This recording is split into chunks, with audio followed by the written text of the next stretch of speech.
ਵਾਹਿਗੁਰੂ ਜੀ ਕਾ ਖਾਲਸਾ, ਵਾਹਿਗੁਰੂ ਜੀ ਕੀ ਫਤਿਹ। ਸਾਡਾ ਵਿਸ਼ਾ ਨੂੰ ਪੋਸਟਰ ਰਾਹੀਂ ਔਰ ਮੈਸੇਜ ਰਾਹੀਂ ਦੱਸਿਆ ਗਿਆ ਹੈ, ਗੁਰਮਤ ਵਿੱਚ ਸੰਗਤ ਤੇ ਪੰਗਤ ਦਾ ਸੰਕਲਪ। ਆਮ ਤੌਰ ਤੇ ਅਸੀਂ ਪੰਗਤ ਨੂੰ ਤੇ ਸੰਗਤ ਨੂੰ ਬੜੇ ਹੀ ਸਧਾਰਨ ਤਰੀਕੇ ਨਾਲ ਸਮਝਦੇ ਹਾਂ, ਪਰ ਅੱਜ ਜਿਹੜਾ ਅਸੀਂ ਇਹ ਵਿਸ਼ਾ ਲਿਆ, ਅਸੀਂ ਇਸ ਦੀ ਜਿਹੜੇ ਫਿਲੋਸਫੀਕਲ ਐਸਪੈਕਟ ਹੈ ਪੰਗਤ ਦਾ, ਸੰਗਤ ਦਾ, ਉਸ ਬਾਰੇ ਅਸੀਂ ਵਿਚਾਰਾਂ ਕਰਨੀਆਂ ਨੇ।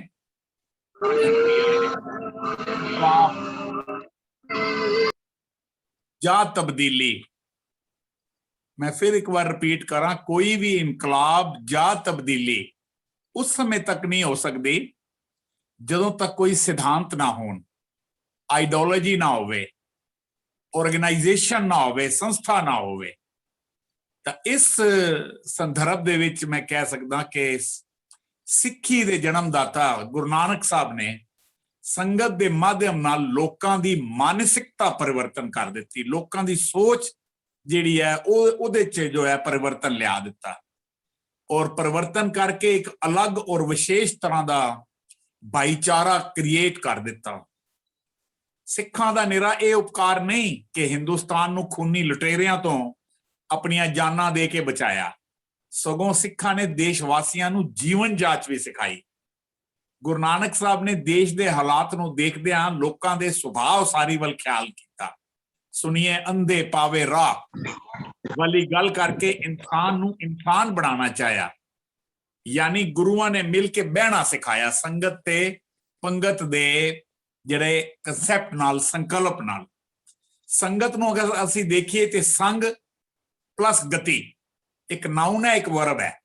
ਸੰਗ ਮੈਨੇ ਹੁੰਦਾ ਇਕੱਠੇ ਹੋਣਾ, ਗਤੀ ਮੈਨੇ ਹੁੰਦਾ movement. When you come together to move, move ਕਿੱਥੇ ਕਰਨਾ, ਇਹਦੇ ਚ ਅਧਿਆਤਮਕਤਾ ਹੈ, ਸਪਿਰਿਚੁਅਲਿਟੀ ਦੀ ਗੱਲ ਕਰਨੀ ਹੈ। ਸੰਗਤ ਇਜ਼ ਕਨੈਕਸ਼ਨ, ਸੰਗਤ ਇਜ਼ ਯੂਨਿਟੀ।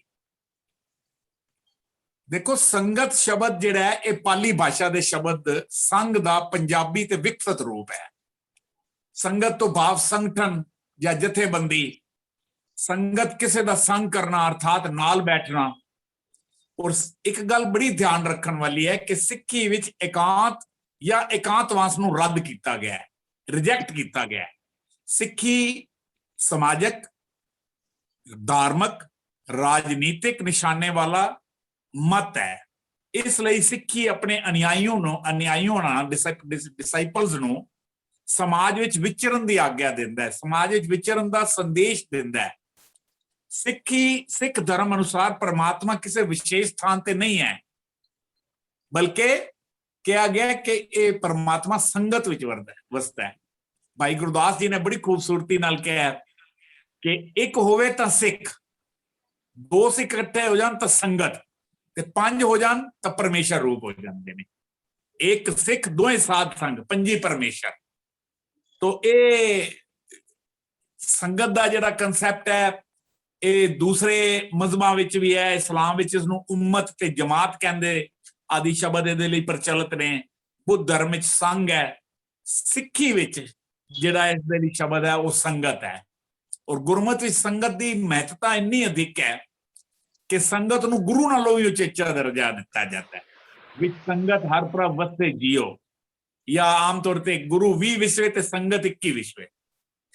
ਗੁਰੂ ਤੇ ਸੰਗਤ ਇਹ ਨਿਖੜ ਹਨ, ਇਹ ਦੋਵੇਂ ਯੂਨਿਟ ਨਹੀਂ ਸਗੋਂ ਇੱਕ ਇਕਾਈ ਹੈ। ਗੁਰਮੂਰਤ ਗੁਰ ਸ਼ਬਦ ਹੈ, ਸਾਧ ਸੰਗਤ ਵਿੱਚ ਪ੍ਰਗਟੀ ਆਇਆ। ਇਹ ਬਾਣੀ ਸਾਨੂੰ ਦੱਸ ਰਹੀ ਹੈ। ਔਰ ਇਸੇ ਤਰ੍ਹਾਂ ਪੰਗਤ ਦੀ ਗੱਲ ਕਰੀਏ ਤਾਂ ਪੰਗਤ ਦਾ ਆਖਰੀ ਅਰਥ ਪੰਗਤੀ ਹੁੰਦਾ ਹੈ। ਪੰਗਤ ਸ਼ਬਦ ਸੰਸਕ੍ਰਿਤ ਦੀ ਪੰਗਤੀ ਦਾ ਪੰਜਾਬੀ ਰੂਪ ਹੈ। ਪੰਗਤ ਦਾ ਸੰਕਲਪ ਸਮਾਜਿਕ ਬਰਾਬਰੀ ਦੀ ਭਾਵਨਾ ਨੂੰ ਕਾਇਮ ਕਰਨਾ ਹੈ। ਪੰਗਤ ਤੋਂ ਇਨਸਾਨੀਅਤ, ਇਖਲਾਕ ਤੇ ਤਹਿਜ਼ੀਬ ਦੀ ਸਿੱਖਿਆ ਮਿਲਦੀ ਹੈ। ਔਰ ਛੂਆਛਾਤ, ਸੁੱਚ ਭੇਟ, ਜਾਤੀ ਪ੍ਰਥਾ ਨਾਲ ਜੁੜੇ ਜਿਹੜੇ ਵਹਿਮ ਭਰਮ ਚੱਲ ਰਹੇ ਸਨ, ਉਹਨਾਂ ਨੂੰ ਤੋੜਨ ਲਈ ਗੁਰੂ ਅਮਰਦਾਸ ਸਾਹਿਬ ਨੇ ਪਹਿਲੇ ਪੰਗਤ ਪਾਛੇ ਸੰਗਤ ਦਾ ਨਿਯਮ ਕਾਇਮ ਕੀਤਾ। ਲੰਗਰ ਨੂੰ ਪੰਗਤ ਕਹਿਣ ਦਾ ਰਿਵਾਜ ਤੀਜੇ ਪਾਤਸ਼ਾਹ ਗੁਰੂ ਅਮਰਦਾਸ ਜੀ ਦੇ ਸਮੇਂ ਤੋਂ ਪਿਆ। ਔਰ ਪੰਗਤ ਦਾ ਮਤਲਬ ਹੁੰਦਾ ਹੈ ਸਮਾਨਤਾ, ਇਕੁਐਲਿਟੀ।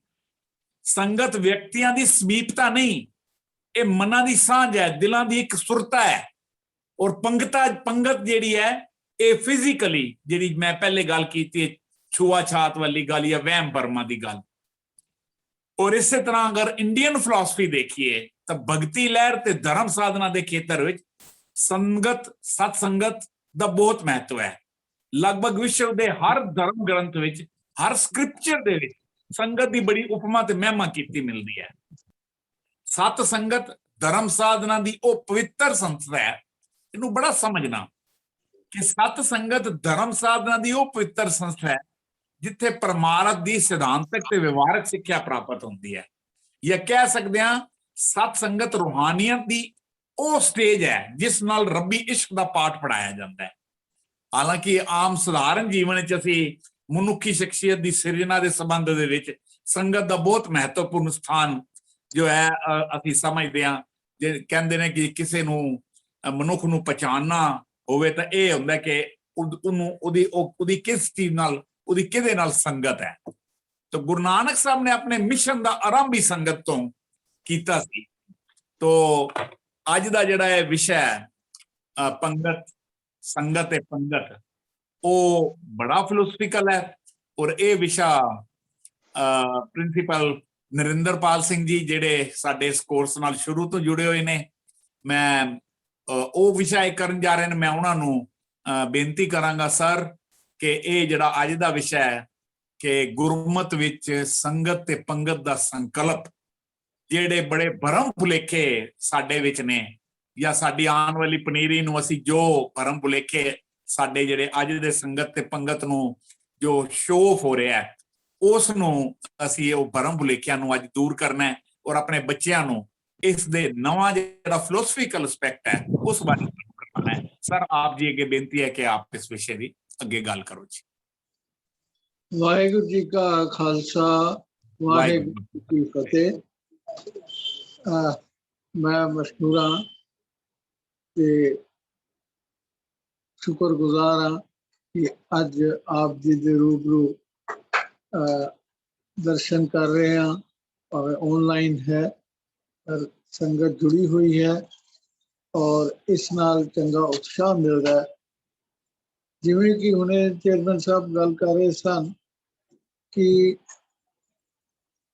संगत ते पंगत, संगत तो भाव संग, जिवें बुद्धम शरणम गच्छामि, हुण संग गच्छामी की जिहड़ी गल की जाती है कि संगत दे राही, संग दे राही तरिया जा सकता है।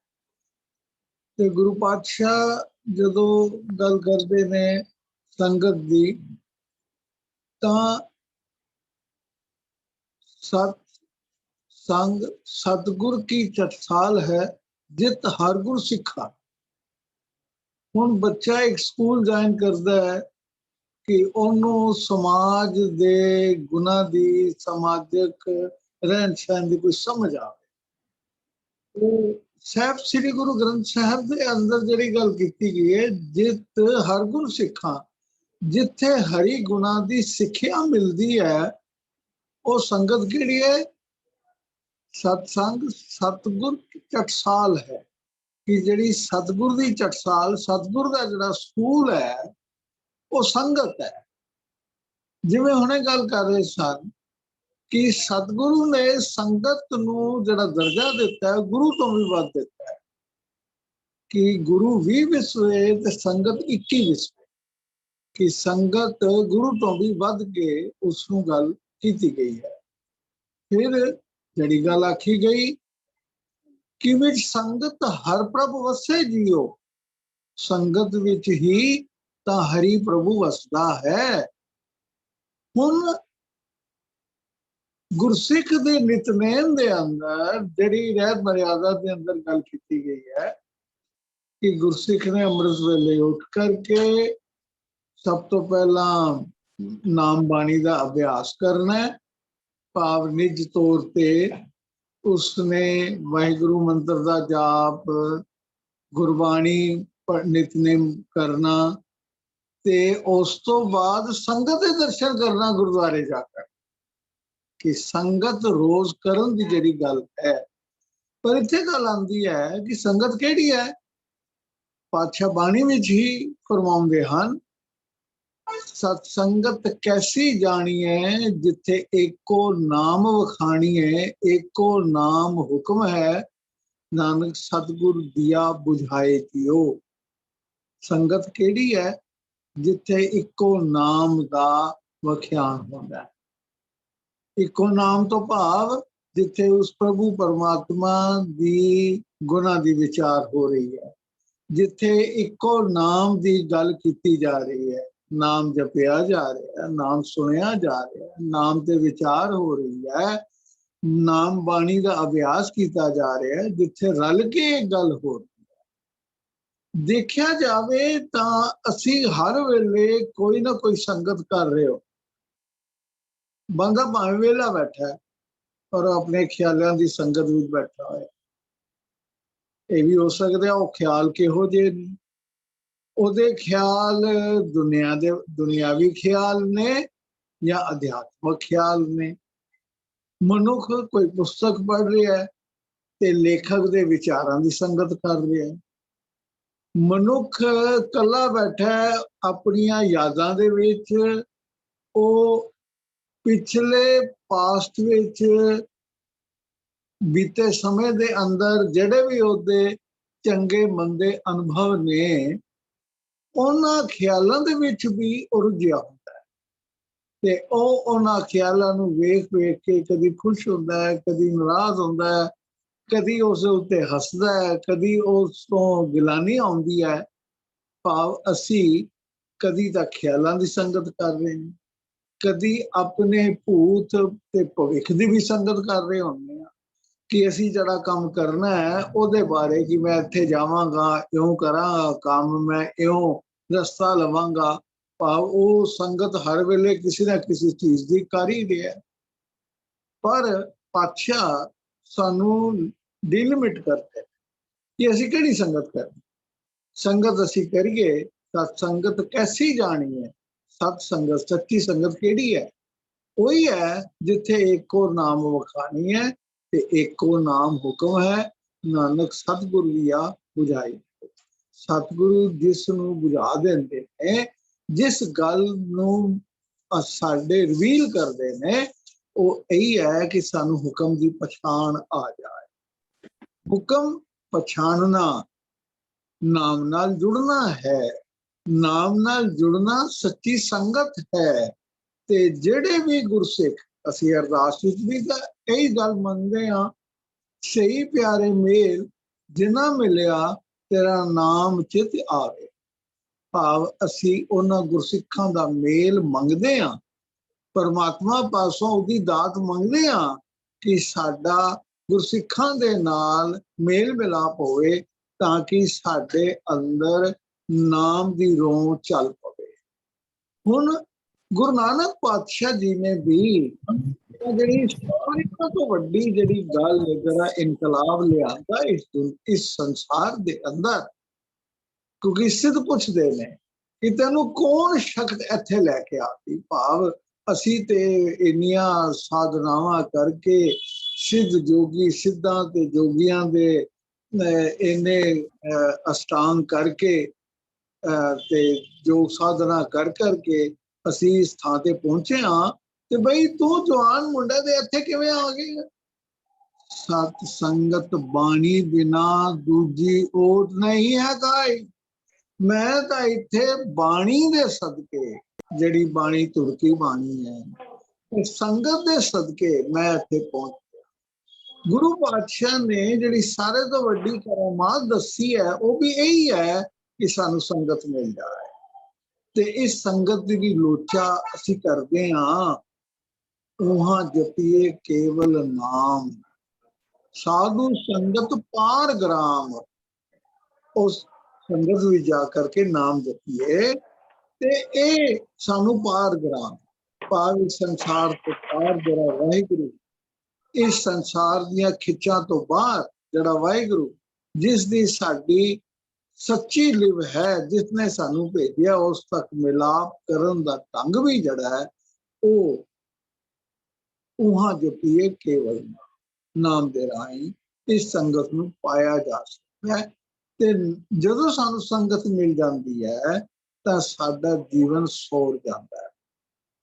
ਜਿਵੇਂ ਉਹਨੇ ਚੇਅਰਮੈਨ ਸਾਹਿਬ ਦੱਸ ਰਹੇ ਸਨ ਕਿ ਬੰਦੇ ਦੀ ਪਛਾਣ ਕੀ ਹੈ, ਉਹਦੀ ਸੰਗਤ ਕਿਹੋ ਜਿਹੀ ਹੈ। ਜਿਸ ਤਰ੍ਹਾਂ ਦੀ ਸੰਗਤ ਕੋਈ ਮਨੁੱਖ ਕਰਦਾ ਹੈ ਉਹ ਜਿਹਾ ਉਹਦਾ ਕਰੈਕਟਰ, ਉਹਦੀ ਪਰਸਨੈਲਿਟੀ, ਉਹਦਾ ਚਾਲ ਚੱਲਣ ਹੋ ਜਾਂਦਾ। ਸੋ ਸਾਰਿਆਂ ਤੋਂ ਜਿਹੜੀ ਇੰਪੋਰਟੈਂਟ ਗੱਲ, ਜਿਹੜੀ ਮਹੱਤਵਪੂਰਨ ਗੱਲ ਹੈ ਕਿ ਸਾਡਾ ਸੰਗ ਕਿਹੋ ਜਿਹਾ ਹੈ, ਸਾਡੀ ਸੰਗਤ ਕਿਹੋ ਜਿਹੀ ਹੈ। ਤੇ ਗੁਰੂ ਨਾਨਕ ਪਾਤਸ਼ਾਹ ਨੇ ਤਾਂ ਸਾਰਿਆਂ ਤੋਂ ਪਹਿਲਾਂ ਜਿੱਥੇ ਜਿੱਥੇ ਵੀ ਗਏ ਨੇ, ਉਦਾਸੀਆਂ ਵੀ ਗੁਰੂ ਪਾਤਸ਼ਾਹ ਨੇ ਕੀਤੀਆਂ ਨੇ ਤੇ ਉੱਥੇ ਸੰਗਤ ਕਾਇਮ ਕੀਤੀ। ਹੁਣ ਜੇਕਰ ਸਾਰਿਆਂ ਤੋਂ ਪਹਿਲਾਂ ਗੁਰੂ ਪਾਤਸ਼ਾਹ ਪੰਜਾਬ ਦੇ ਵਿੱਚੋਂ ਜੇਕਰ ਚੱਲੇ ਨੇ ਤਾਂ ਕੋਲੰਬੇ ਦੀ ਧਰਤੀ ਤੇ ਬੈਠਾ ਸੱਜਣ ਠੱਗ। ਹੁਣ ਸੱਜਣ ਠੱਗ ਦੀ ਕਾਇਆ ਕਲਪ ਕੀਤੀ ਹੈ, ਉਸ ਦੀ ਟਰਾਂਸਫਰਮੇਸ਼ਨ ਕੀਤੀ ਹੈ, ਉਸ ਨੂੰ ਸੱਚੀ ਦਾ ਸੱਜਣ ਬਣਾਇਆ, ਉੱਥੇ ਸੰਗਤ ਸਥਾਪਿਤ ਕੀਤੀ ਹੈ ਤੇ ਉਹਨੂੰ ਸੰਗਤ ਦਾ ਮੁਖੀ ਥਾਪਿਆ।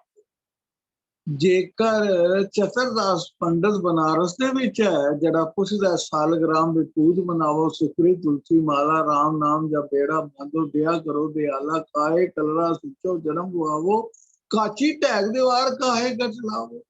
ਹੁਣ ਚਤਰਦਾਸ ਪੰਡਤ ਉਹਨਾਂ ਨੂੰ ਸਵਾਲ ਪੁੱਛਦਾ, ਤੁਹਾਡੇ ਕੋਲ ਮਾਲਾ ਨਹੀਂ, ਤੁਹਾਡੇ ਕੋਲ ਤਿਲਕ ਨਹੀਂ, ਤੇ ਤੁਸੀਂ ਕਿਸ ਤਰ੍ਹਾਂ ਦੇ ਸੰਤ ਹੋ? ਤਾਂ ਪਾਤਸ਼ਾਹ ਦੇ ਉਲਟਾ ਕਹਿੰਦੇ ਸਾਲਗ੍ਰਾਮ ਵਿੱਚ ਪੂਜ ਮਨਾਵੋ, ਸੁਕਰੀ ਤੁਲਸੀ ਮਾਲਾ, ਸੁੱਚੀ ਕਰਨੀ ਹੀ ਤਾਂ ਮੇਰੀ ਮਾਲਾ ਹੈ। ਤੇ ਚਤਰਦਾਸ ਪੰਡਤ ਜਦੋਂ ਗੁਰੂ ਪਾਤਸ਼ਾਹ ਦੇ ਚਰਨਾਂ ਦੇ ਉੱਤੇ ਠਹਿ ਜਾਂਦਾ ਤੇ ਉੱਤੇ ਵੀ ਸੰਗਤ ਕਾਇਮ ਹੋ ਜਾਂਦੀ ਹੈ। ਤੇ ਇਹ ਜਿੰਨੀ ਜਿੱਥੇ ਵੀ ਸੰਗਤ ਗੁਰੂ ਪਾਤਸ਼ਾਹ ਨੇ ਕੀਤੀ ਕਾਇਮ, ਤੇ ਉਹ ਸੰਗਤ ਹੀ ਜਿਹੜੀ ਹੈ ਗੁਰੂ ਅੰਗਦ ਦੇਵ ਜੀ ਨੇ ਉਹਦੀ ਸਾਰ ਲਈ ਹੈ, ਅੱਗੋਂ ਦੀ ਉਹਨੂੰ ਚਲਾਇਆ। ਤੇ ਗੁਰੂ ਅੰਗਦ ਪਾਤਸ਼ਾਹ ਬਾਰੇ ਜਿਹੜੀ ਗੱਲ ਆਉਂਦੀ ਹੈ ਉਹ ਇਹੀ ਆਉਂਦੀ ਹੈ ਨਾ, ਲੰਗਰ ਚੱਲੇ ਗੁਰ ਸ਼ਬਦ ਦਾ। ਇਸ ਸੰਗਤ ਦੇ ਵਿੱਚ ਕਿਹੜੀ ਚੀਜ਼ ਦਾ ਲੰਗਰ ਚੱਲ ਰਿਹਾ? ਸ਼ਬਦ ਦਾ ਲੰਗਰ ਚੱਲ ਰਿਹਾ ਹੈ। ਤੇ ਸ਼ਬਦ ਦੇ ਲੰਗਰ ਦੇ ਰਾਹੀਂ ਸੰਗਤ ਦੇ ਅੰਦਰ ਉਹ ਜਿਹੜੀ ਫਿਲਾਸਫੀਕਲ ਟਰਾਂਸਫਰਮੇਸ਼ਨ ਹੋ ਰਹੀ ਹੈ, ਉਹ ਇਹਨਾਂ ਸਾਰਿਆਂ ਨੂੰ ਗੁਰਮੁਖ ਜਨ ਬਣਾ ਰਹੀ ਹੈ।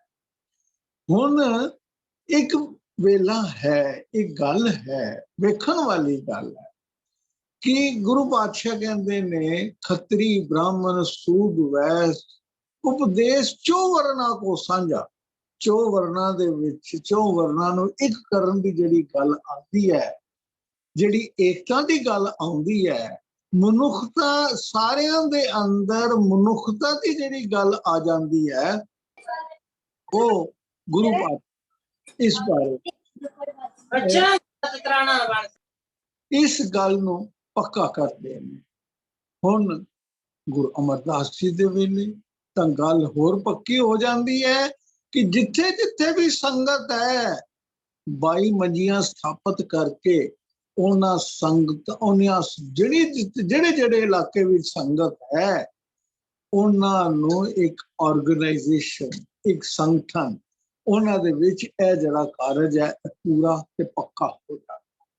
ਤੇ ਐਸੇ ਨੂੰ ਅੱਗੋਂ ਦੀ ਹੋਰ ਟਰਾਂਸਫਾਰਮ ਕਰਦੇ ਹੈ ਗੁਰੂ ਰਾਮਦਾਸ ਜੀ, ਮਸੰਦ ਪ੍ਰਥਾ ਦੇ ਨਾਲ ਸੰਗਤਾਂ ਨੂੰ ਪੂਰੀ ਤਰ੍ਹਾਂ ਜੋੜ ਲਿਆ। ਗੁਰੂ ਅਰਜਨ ਪਾਤਸ਼ਾਹ ਬਾਰੇ ਤਾਂ ਗੱਲ ਕਲੀਅਰ ਹੀ ਹੋ ਜਾਂਦੀ ਹੈ ਕਿ ਗੁਰੂ ਪਾਤਸ਼ਾਹ ਨੇ ਇਸ ਨੂੰ ਇੱਕ ਜੀਓਪੋਲਿਟੀਕਲ, ਇੱਕ ਜਿਓਗ੍ਰਾਫਿਕਲ ਜਿਹੜਾ ਉਹਦਾ ਸਿਸਟਮ ਹੈ ਉਹ ਵੀ ਦਿੱਤਾ ਤੇ ਸੰਗਤ ਨੂੰ ਪੱਕੇ ਪੈਰੀ ਜਿਹੜਾ ਹੈ ਉਹ ਇਕੱਠਾ ਕੀਤਾ। ਉਦੋਂ ਹੋਇਆ ਆਪ ਜੀ ਜਿਵੇਂ ਇਤਿਹਾਸ ਦੇ ਵਿੱਚ ਜਾਣਦੇ ਹੋ ਕਿ ਗੁਰੂ ਅਮਰਦਾਸ ਜੀ ਨੇ, ਗੁਰੂ ਨਾਨਕ ਪਾਤਸ਼ਾਹ ਜੀ ਨੇ ਜਿੱਥੇ ਕਰਤਾਰਪੁਰ ਵਸਾਇਆ, ਰਾਵੀ ਦੇ ਕੰਢੇ, ਗੋਇੰਦਵਾਲ, ਬਿਆਸਾ ਦੇ ਕੰਢੇ, ਤੇ ਇਹਨਾਂ ਦੋਹਾਂ ਦੇ ਵਿਚਕਾਰ ਗੁਰੂ ਅਮਰਦਾਸ ਜੀ ਨੇ ਜਿਹੜੀ ਗੱਲ ਕੀਤੀ ਹੈ ਕਿ ਐਨ ਸੈਂਟਰ ਦੇ ਵਿੱਚ ਰਾਵੀ ਤੇ ਬਿਆਸ ਦਾ ਸੈਂਟਰ ਜਿਹੜਾ ਬਣਦਾ ਹੈ ਉਹ ਅੰਮ੍ਰਿਤਸਰ ਬਣਦਾ ਹੈ। ਤੇ ਰਾਵੀ ਉੱਥੋਂ ਦੀ ਕਿ 22 ਕਿਲੋਮੀਟਰ ਪੈਂਦਾ ਹੈ ਤੇ ਬਿਆਸਾ ਵੀ 22 ਕਿਲੋਮੀਟਰ ਪੈਂਦਾ ਹੈ। ਪਹਾੜ ਦੇਖੋ ਤਾਂ 20 ਕਿਲੋਮੀਟਰ ਪੈਂਦੇ ਨੇ। ਉਹਦਾ ਦੀ ਸੈਂਟਰ ਪਹਿਲੀ ਵਾਰੀ ਕੋਈ ਜੇਕਰ ਸ਼ਹਿਰ ਵਸਦਾ ਹੈ ਉਹ ਕਿਸੇ ਨਦੀ ਦੇ ਕੰਢੇ, ਤੇ ਇਹ ਗੁਰੂ ਸਾਹਿਬ ਦੀ ਇੱਕ ਯੂਨੀਕ ਦੇਣ ਹੈ। ਫਿਰ ਜਦੋਂ ਉੱਥੇ ਹਰਿਮੰਦਰ ਸਾਹਿਬ ਬਣਾਇਆ ਜਾਂਦਾ ਹੈ, ਅਸੀਂ ਜਿਵੇਂ ਬਾਣੀ ਵਿੱਚ ਪੜ੍ਹਦੇ ਹਾਂ, ਵਿੱਚ ਸੰਗਤ ਹਰ ਪ੍ਰਭ ਵਸੇ ਜੀਓ, ਜਿਹੜਾ ਹਰਿਮੰਦਰ ਹੈ ਇਹ ਸੱਚਮੁੱਚ ਵਿੱਚ ਹਰਿਮੰਦਰ ਹੈ। ਹਰਿਮੰਦਰ ਕਿਵੇਂ ਹੈ ਕਿ ਇਹ ਸੱਚਮੁੱਚ ਰੱਬ ਦਾ ਘਰ ਹੈ। ਕੋਈ ਦੇਵੀ ਦਾ ਘਰ ਹੋਏਗਾ, ਕੋਈ ਦੇਵਤੇ ਦਾ ਘਰ ਹੋਏਗਾ, ਪਰ ਇਹ ਤਾਂ ਹਰਿਮੰਦਰ ਹੈ। ਫਿਰ ਇਹਦੇ ਚਾਰੋਂ ਦਰਵਾਜ਼ੇ ਖੁੱਲੇ ਨੇ। ਇਹ ਚਾਰੋਂ ਪਰਨਾ ਵਾਸਤੇ ਹੋ ਸਕਦੇ ਨੇ। ਇਹ ਕਿਸੇ ਜੀਓਗ੍ਰਾਫੀਕਲ ਡਾਇਰੈਕਸ਼ਨ ਦੇ ਵਿੱਚ ਨਹੀਂ, ਪਰ ਨਿਮਰਤਾ ਦੇ ਪ੍ਰਤੀਕ ਜ਼ਮੀਨ ਤੋਂ ਥੱਲੇ ਵੱਲ ਜਾ ਕਰ ਨਿਮਰਤਾ ਵਿੱਚ ਹੋ ਕਰਕੇ ਰੱਬ ਦਾ ਘਰ ਲੱਭਿਆ ਜਾ ਸਕਦਾ, ਆਕੜ ਵਿੱਚ ਨਹੀਂ ਲੱਭਿਆ ਜਾ ਸਕਦਾ। ਹੁਣ ਦੇਖੋ ਉਹਦਾ ਜਿਹੜਾ ਡਿਜ਼ਾਈਨ ਹੈ ਹਰਿਮੰਦਰ ਸਾਹਿਬ ਦਾ, ਕਿ ਕਿਸੇ ਦੇਵੀ ਦੇਵਤੇ ਦੇ ਮੰਦਰ ਨੂੰ ਵੇਖੋਗੇ ਤਾਂ ਉਹ ਇੱਕ ਗਰਭ ਗ੍ਰਹਿ ਇੱਕ ਪਾਸੇ ਹੁੰਦਾ ਹੈ। ਮੰਦਰ ਦੇ ਗਰਭ ਗ੍ਰਹਿ ਵਿਚਕਾਰ ਨਹੀਂ ਹੁੰਦਾ, ਇੱਕ ਕੋਨੇ ਤੇ ਹੁੰਦਾ। ਚਰਚ ਦਾ ਆਲਟਰ ਜਿਹੜਾ ਹੈ ਉਹ ਵੀ ਚਰਚ ਦੇ ਅਖੀਰ ਵਿੱਚ ਇੱਕ ਥਾਂ ਤੇ ਹੁੰਦਾ ਹੈ, ਇੱਕ ਦੀਵਾਰ ਦੇ ਨਾਲ ਸਟਿਆ ਹੁੰਦਾ ਹੈ। ਮਸਜਿਦ ਦੇ ਅੰਦਰ ਜਿਹੜੀ ਕਿਬਲਾ ਦੀ ਦੀਵਾਰ ਹੁੰਦੀ ਹੈ ਉਹ ਵੀ ਦੀਵਾਰ ਦੇ ਇੱਕ ਪਾਸੇ ਹੁੰਦਾ ਹੈ। ਪਰ ਸਾਹਿਬ ਸ੍ਰੀ ਗੁਰੂ ਗ੍ਰੰਥ ਸਾਹਿਬ ਦਾ ਜੇਕਰ ਪ੍ਰਕਾਸ਼ ਹੁੰਦਾ ਹੈ ਤੇ ਐਨ ਸੈਂਟਰ ਵਿੱਚ ਹੁੰਦਾ ਹੈ। ਸੰਗਤ ਚਾਰੋਂ ਪਾਸੇ ਬਹਿੰਦੀ ਹੈ, ਵਿੱਚ ਸੰਗਤ ਹਰ ਪ੍ਰਭ ਵਸੇ ਜੀਓ। ਇੱਕ ਆਰਕੀਟੈਕਚਰਲ ਡਿਜ਼ਾਈਨ ਜਿਹੜਾ ਹੈ ਉਹ ਸਾਡੀ ਫਿਲਾਸਫੀ ਨੂੰ ਪ੍ਰਗਟ ਕਰਦਾ ਹੈ ਕਿ ਸੰਗਤ ਨੂੰ ਇੰਨੀ ਵੱਡੀ ਜਿਹੜੀ ਮਹਾਨਤਾ ਹੈ ਉਹ ਦਿੱਤੀ ਜਾਂਦੀ ਹੈ। ਭਾਵ ਸੰਗਤ ਜਿਹੜੀ ਹੈ ਉਹ ਗੁਰੂ ਪਾਤਸ਼ਾਹ ਜਿਹੜੀ ਗੱਲ ਕਰਦੇ ਨੇ ਕਿ ਗੁਰੂ 20 ਵਿਸਵੇ ਤੇ ਸੰਗਤ 21 ਵਿਸਵੇ। ਗੁਰੂ ਅਰਜਨ ਪਾਤਸ਼ਾਹ ਆਪ ਜੇਕਰ ਕਾਬੁਲ ਤੋਂ ਸੰਗਤ ਆਂਦੀ ਹੈ ਤੇ ਪੁੱਛਦੇ ਨੇ ਕਿ ਗੁਰੂ ਪਾਤਸ਼ਾਹ ਕਿੱਥੇ ਨੇ। ਰਾਤ ਨੂੰ ਵਿਸ਼ਰਾਮ ਕਰਦੇ ਨੇ, ਸੰਗਤ ਵਿਸ਼ਰਾਮ ਕਰਦੀ ਹੈ ਤੇ ਗੁਰੂ ਪਾਤਸ਼ਾਹ ਹਾਲੇ ਆਏ ਨਹੀਂ ਹਨ ਦਰਬਾਰ ਦੇ ਵਿੱਚ। ਬਹਿਬਲ ਹੈ ਸੰਗਤ, ਪਤਾ ਲੱਗਦਾ ਹੈ ਕਿ ਰਾਤ ਨੂੰ ਉਹਨਾਂ ਦੇ ਚਰਨ ਘੁੱਟਣ ਵਾਸਤੇ ਪਾਤਸ਼ਾਹ ਉਹਨਾਂ ਦੇ ਚਰਨ ਘੁੱਟ ਰਹੇ ਨੇ, ਉਹਨਾਂ ਦੇ ਜੋੜਿਆਂ ਦੀ ਸੇਵਾ ਕਰ ਰਹੇ ਨੇ। ਗੁਰੂ ਸੰਗਤ ਦੀ ਏਡੀ ਮਹਾਨਤਾ, ਇੰਨਾ ਆਦਰ, ਇੰਨਾ ਮਾਣ ਪਾਤਸ਼ਾਹ ਦੇ ਰਹੇ ਨੇ। ਇਹ ਦੇਖੋ ਸੰਗਤ ਨੂੰ ਇੰਨਾ ਮਾਣ ਵਡਿਆਈ ਦੇ ਕਰਕੇ ਹੁਣ ਆਮ ਤੌਰ ਤੇ ਇਹ ਵੀ ਹੁੰਦਾ ਹੈ ਕਿ ਜੇਕਰ ਮੰਦਰ ਦੇ ਵਿੱਚ ਜਾਓ ਤਾਂ ਤੁਸੀਂ ਮੂਰਤੀ ਕੋਲ ਨਹੀਂ ਜਾ ਸਕਦੇ, ਪੁਜਾਰੀ ਤੁਹਾਡਾ ਵਾਇਆ ਮੀਡੀਆ ਹੈ। ਪਰ ਇੱਥੇ ਤਾਂ ਪਹਿਲਾਂ ਸੰਗਤ ਤੇ ਉਸ ਤੋਂ ਬਾਅਦ ਗੁਰੂ। ਸੰਗਤ ਚਾਰੋਂ ਪਾਸੇ ਬੈਠੀ ਹੈ ਤੇ ਫਿਰ ਗੁਰੂ ਦੇ ਦਰਸ਼ਨ। ਸੰਗਤ ਦਾ ਇੰਨੀ ਮਹਾਨਤਾ ਗੁਰਦੁਆਰੇ ਦੇ ਡਿਜ਼ਾਈਨ ਦੇ ਵਿੱਚ, ਆਰਕੀਟੈਕਚਰਲ ਫੀਚਰਸ ਦੇ ਵਿੱਚ ਇਹ ਗੱਲ ਪਾ ਦਿੱਤੀ ਗਈ ਹੈ। ਇਹ ਯੂਨੀਕ ਹੈ ਬਾਕੀ ਸਾਰੇ ਧਰਮ। ਸੰਗਤ ਟਕਸਾਲ ਹੈ। ਸੰਗਤ ਜਿੱਥੇ ਨਾਮ ਵਖਾਣਿਆ ਜਾਂਦਾ ਹੈ। ਸੰਗਤ ਉਹ ਹੈ ਜਿੱਥੋਂ ਗੁਰੂ ਸਾਰੇ ਸਿੱਖਾਂ ਨੂੰ ਸਟਰੈਂਥ ਮਿਲ ਰਹੀ ਹੈ। ਤੇ ਹੁਣ ਦੇਖੋ ਸੰਗਤ ਦੇ ਨਾਲ ਪੰਗਤ ਵੀ ਜੋੜੀ ਗਈ ਹੈ। ਗੁਰੂ ਅਮਰਦਾਸ ਜੀ ਨੇ ਜਿਹੜੀ ਗੱਲ ਇੰਨੀ ਇਨਕਲਾਬੀ ਜਿਹੜਾ ਪਰਿਵਰਤਨ ਲਿਆਂਦਾ ਸੰਗਤ ਦੇ ਵਿੱਚ, ਇਹ ਵੀ ਗੱਲ ਕਰਨਯੋਗ ਹੈ। ਸਾਹਿਬ ਸ੍ਰੀ ਗੁਰੂ ਗ੍ਰੰਥ ਸਾਹਿਬ ਦੇ ਅੰਦਰ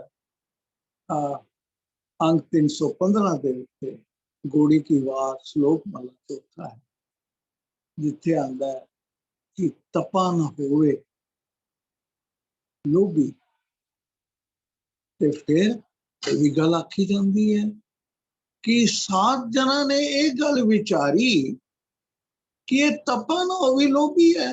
वह 7 जना विचारिया, 5 लोग सब हसन लगे। हुण गल इस शब्द दे अंदर गुरु रामदास जी एक जिहड़ा इवेंट है उन्होंने रिकॉर्ड कर बाणी दे विच। वो की है कि गुरु घर का विरोध उस समय दे जिन्ने भी धर्मां दे होए ने, वड्डे वड्डे संस्थागत पुजारी या अपने आप को अखवाण वाले उस समय दे गुरु, उन्होंने गुरु घर का डाढा विरोध किया। हुण विरोध गुरु अंगद साहब के वेले भी होया, गुरु नानक साहब के वेले भी होया, उन्होंने बटालिया तक आख्या गया। गुरु अमरदास जी के वेले तो हद हो गई। हुण उत्थों का तप है, गुरु पातशाह लंगर के अंदर सारियां नूं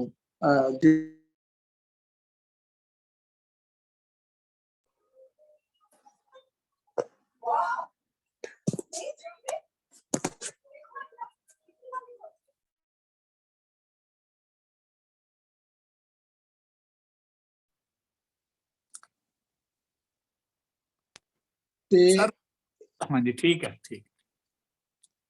हुण चंगी घ्यो वाली न्यूट्रिशियस खीर लंगर दे विच वरताई जा रही है। नित रसोई तेरीए घ्यो मैदा खान। गुरु अमरदास जी के लंगर के अंदर जड़ा ओ रसोई दे अंदर मैदा घ्यो वरताया जा रहा है, उस बनाइया हुई वस्तां वरताइया जा रही।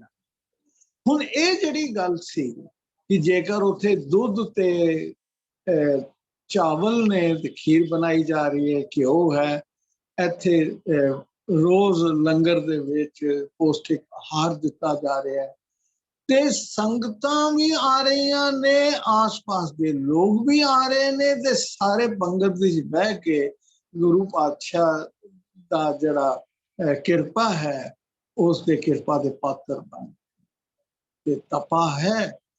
ते कहता मैं सानू कोई परवाह नहीं, ते ये जजमाना दे घरां दे विच जा करके ते बई अपना बई इनू कोई परवाह नहीं, इत्थे ते वख वख तरह दे हर जात वरन दा कोई ख्याल नहीं किया जाता, सारे एको पंक्ति विच बैठे ने। बड़ा उन्हें लंगर दे खिलाफ बड़िया गल्लां कीतियां। हुण गुरु पातशाह दा तुसी तरीका देखो, गुरु पातशाह ने इस ओदा जड़ा अंदर दा लोभ प्रगट करन दे लई गुरु पातशाह ने की कीता है। गुरु पातशाह ने कीता है कि लंगर पंगत विच बैठे जिहड़ी भी संगत होएगी उहनूं लंगर दे छकणगे ते उन्हां सारियां नूं एक एक मोहर दिती जा रही है। हुण पता लगा तपे नूं बई मैनूं सारियां नूं एक मोहर मिल रही है। कहता है हाँ इस लालच में नहीं फंसते। गुरु पातशाह दो दो मोहरां कर दी, फिर भी यही गल आखी जाए। गुरु पातशाह ने 3 मोहरां करती, चौथे दिन 4 करतियां, पंजवें दिन 5 मोहरां जदों लंगर विच मिलन लगियां भी लंगर भी छको ते नाल 5 मोहरां भी मिलन, ते हुण जड़ा तपा सी मन दे विच घबराया भी 5 मोहरां लंगर छकण दे नाल मिल रही ने। हुण अगों दे भिखिया ले नहीं, पिछों पछताए के अपने पुत्र नूं बहा लिया, अपने पुत्र नूं भेजिया ते अपने पुत्र नूं अगों किवें भेजे, मेन दरवाजे च ना भेज के कंध टपा के ते ओनू लंगर दे विच भेजिया कि चल बई तू लंगर छक के ते घट्टो घट 5 मोहरां तो मिलणगियां। हुण 5 लोग सब लगे तपा ये लोभी है, ये बगला है, ये असली साध नहीं है। ਹੁਣ ਗੁਰੂ ਪਾਤਸ਼ਾਹ ਨੇ ਲੰਗਰ ਦੇ ਰਾਹੀਂ ਉਹਦੇ ਪਾਪ ਨੂੰ ਉਗਾੜਿਆ, ਇਹਨੂੰ ਇੱਕ ਇੰਸਟੀਟਿਊਸ਼ਨ ਦੇ ਤੌਰ ਤੇ ਵਰਤਿਆ। ਦੇਖਿਆ ਜਾਵੇ ਤਾਂ ਇਸ ਲੰਗਰ ਦੀ ਪ੍ਰਥਾ ਨੇ ਜਾਤ ਪਾਤ ਦੇ ਉੱਤੇ ਇੱਕ ਐਸੀ ਕਰਾਰੀ ਚੋਟ ਮਾਰੀ ਹੈ ਕਿ ਲੰਗਰ ਅੱਜ ਵੀ ਜਿਹੜਾ ਉਹ ਇਹਨੇ ਸਿੱਖੀ ਦੇ ਇੱਕ ਨਿਸ਼ਾਨੀ ਦੇ ਤੌਰ ਉੱਤੇ, ਸਿੱਖੀ ਦੇ ਇੱਕ ਯੂਨੀਕ ਫਲਸਫੇ ਦੇ ਤੌਰ ਤੇ ਸਿਰਫ ਸਿੱਖਾਂ ਵਿੱਚ ਹੀ ਨਹੀਂ, ਸਿਰਫ ਹਿੰਦੁਸਤਾਨ ਵਿੱਚ ਹੀ ਨਹੀਂ, ਪੂਰੇ ਵਰਲਡ ਦੇ ਵਿੱਚ ਜਿਹੜਾ ਇਸ ਕਰਕੇ ਸਿੱਖੀ ਦੀ ਪਛਾਣ ਬਣ ਗਿਆ। ਗੁਰੂ ਨਾਨਕ ਪਾਤਸ਼ਾਹ ਨੇ ਇਸ ਦੀਆਂ ਨੀਹਾਂ ਰੱਖੀਆਂ। ਹੁਣ ਆਮ ਤੌਰ ਤੇ ਕਹਿ ਦਿੱਤਾ ਜਾਂਦਾ ਹੈ ਕਿ ਗੁਰੂ ਪਾਤਸ਼ਾਹ ਨੇ ਸੱਚਾ ਸੌਦਾ ਕੀਤਾ ਤੇ ਸੱਚੇ ਸੌਦੇ ਦੇ ਰਾਹੀਂ ਉਹਨਾਂ ਨੇ ਲੰਗਰ ਚਾਲੂ ਕੀਤਾ। ਥੋੜਾ ਇੱਥੇ ਵਿਚਾਰਨ ਦੀ ਲੋੜ ਹੈ। ਮੈਂ ਕੋਟ ਕਰਨਾ ਚਾਹਾਂਗਾ, ਮਾਨ ਸਿੰਘ ਮਾਨਸਰੋਵਰ ਹੋਏ, ਮਾਨਸਰੋਵਰ ਦੇ ਐਡੀਟਰ ਹੋਏ ਨੇ, ਉਹਨਾਂ ਨੇ ਪੁਸਤਕਾਂ ਵੀ ਲਿਖੀਆਂ ਨੇ, ਗੁਰੂ ਨਾਨਕ ਪਾਤਸ਼ਾਹ ਦੇ ਜੀਵਨ ਦੇ ਉੱਤੇ ਵੀ ਪੁਸਤਕ ਲਿਖੀ। ਉਹਨਾਂ ਨੇ ਇੱਕ ਇਹਦੇ ਉੱਤੇ ਸਵਾਲ ਪੈਦਾ ਕੀਤਾ। ਕਹਿੰਦੇ ਹਨ ਕਿ ਗੁਰੂ ਨਾਨਕ ਪਾਤਸ਼ਾਹ ਦੇ ਸਮੇਂ 20 ਰੁਪਇਆਂ ਦੀ ਕਿੰਨੀ ਕੁ ਕੀਮਤ ਹੋਵੇ? 1 ਰੁਪਇਆ ਚਾਂਦੀ ਦਾ 1901 ਦੇ ਅੰਦਰ 1 ਤੋਲਾ ਸ਼ੁੱਧ ਚਾਂਦੀ ਹੋਇਆ। ਜੇ ਉਸ ਤੋਂ ਪਿੱਛੇ ਚਲੇ ਜਾਓ 1400 1500 ਦੇ ਵਿੱਚ ਵੀ ਲੈ ਜਾਓ, ਗੁਰੂ ਸਾਹਿਬ ਦੀ ਉਮਰ ਦੇ 14-15 ਸਾਲ ਦੀ ਹੋਵੇਗੀ ਤਾਂ 1469 ਤੋਂ ਬਾਅਦ 1480 ਦੀ 80-85 ਦੀ ਗੱਲ ਕਰੀਏ ਤਾਂ ਉਸ ਲਈ ਰੁਪਏ ਦੀ ਕੀਮਤ ਕਿੰਨੀ ਹੁੰਦੀ? ਅੱਜ ਦੇ ਹਿਸਾਬ ਨਾਲ ਜੇਕਰ ਉਹਨੂੰ ਦੇਖੀਏ ਤਾਂ ਉਹ ਹਜ਼ਾਰਾਂ ਲੱਖਾਂ ਤੋਂ ਘੱਟ। ਕਿ ਗੁਰੂ ਪਾਤਸ਼ਾਹ ਨੇ ਹਜ਼ਾਰਾਂ ਲੱਖਾਂ ਰੁਪਏ ਜਿਹੜੇ ਨੇ ਸਿਰਫ ਲੰਗਰ ਉੱਤੇ ਲਗਾ ਦਿੱਤੇ। ਇਹ ਵੀ ਗੱਲ ਆਉਂਦੀ ਹੈ, ਜੇ ਕਿਸੇ ਦੇ ਤੁਸੀਂ ਜੇਕਰ ਪੁਰਾਤਨ ਚਿੱਤਰ ਵੇਖੋਗੇ ਤੇ ਗੁਰੂ ਸਾਹਿਬ ਪੂਰੇ ਬਸਤਰ ਵੀ ਨਾਲ ਨੇ, ਉਹਨਾਂ ਨੂੰ ਬਸਤਰ ਵੀ ਦੇ ਰਹੇ ਨੇ। ਮਾਨ ਸਿੰਘ ਮਾਨਸਰੋਵਰ ਵਾਲੇ ਨੇ ਇੱਕ ਗੱਲ ਕੀਤੀ, ਕਹਿੰਦਾ ਹੈ ਕਿ ਗੁਰੂ ਪਾਤਸ਼ਾਹ ਵੇਲਣਾ ਨੂੰ ਨਹੀਂ ਪ੍ਰਮੋਟ ਕਰ ਸਕਦੇ। ਗੁਰੂ ਪਾਤਸ਼ਾਹ ਦੀ ਇੱਕ ਬਹੁਤ ਰਿਹੈਬਿਲਿਟੇਸ਼ਨ ਜਿੱਤ ਸੀ। ਉਹਨਾਂ ਨੇ ਇਹਨਾਂ ਸਾਰੇ ਨਾਂਗੇ ਬੈਠੇ ਸਾਧੂਆਂ ਨੂੰ ਸਮਝਾਇਆ ਬਈ ਤੁਸੀਂ ਇੱਥੇ ਨੂੰ ਛੱਡ ਕੇ बड़ा मंगा रहा था, फिर उसको ला के दिया मैंने ਆਪਣੇ सांबर बड़ा खाना कर। ਕਹਿੰਦੇ ਜੀ ਅਸੀਂ ਕਿਵੇਂ ਘਰਾਂ ਵਿੱਚ ਜਾਈਏ, ਸਾਡੇ ਕੋਲ ਤਾਂ ਕੱਪੜੇ ਨਹੀਂ, ਅਸੀਂ ਕੋਈ ਕੰਮ ਨਹੀਂ ਕਰਦੇ।